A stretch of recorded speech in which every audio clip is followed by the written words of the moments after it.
করেছে, তা আমাদেরকে সাহস জুগিয়েছে।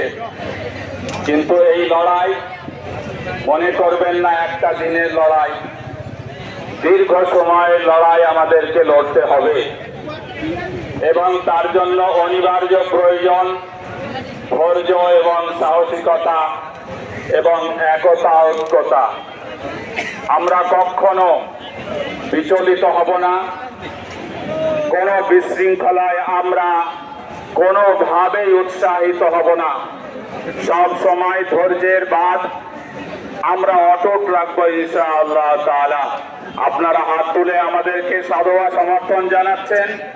কোন রকম উত্তেজনায় আমরা পরিচিত হব না।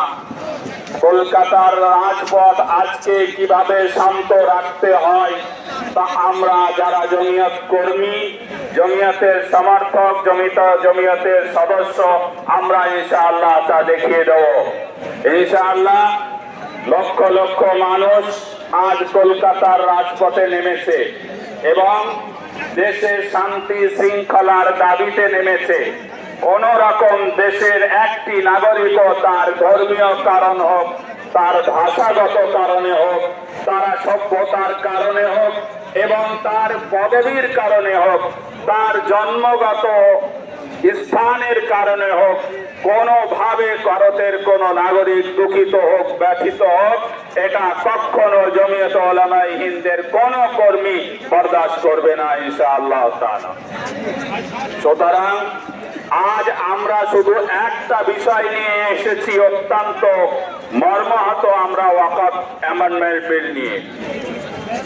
যেভাবে, আমি আবার বলছি, যেভাবে যে পদ্ধতিতে, যে দ্রুততার সাথে সম্পূর্ণ বিবেচনা বহির্ভূত এই বিল পাস করা হয়েছে, তা কোন সভ্য নাগরিক দেশের তার প্রতি শ্রদ্ধা জানাতে পারে না।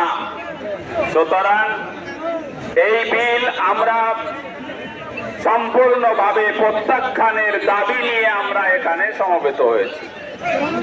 এখানে কোনো শৃঙ্খলা, এখানে কোনো পথ অবরোধ, এখানে কোনো রাস্তা আটকানো, কোনো গাড়ি আটকানো আমাদের কিঞ্চিত উদ্দেশ্যের মধ্যে নেই।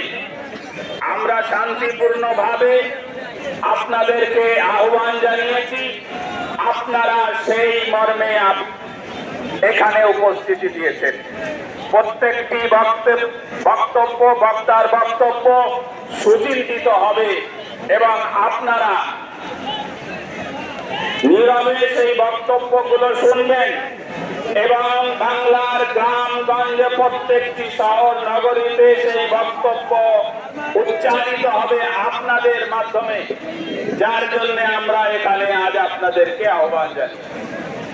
আপনারা লক্ষ্য করেছেন, দেশের উকিল ব্যারিস্টার হাইকোর্টে যারা প্র্যাকটিস করেন, দিল্লির হাইকোর্টের ব্যারিস্টার উকিলরা পথে নেমেছে আপনাদের সমর্থনে।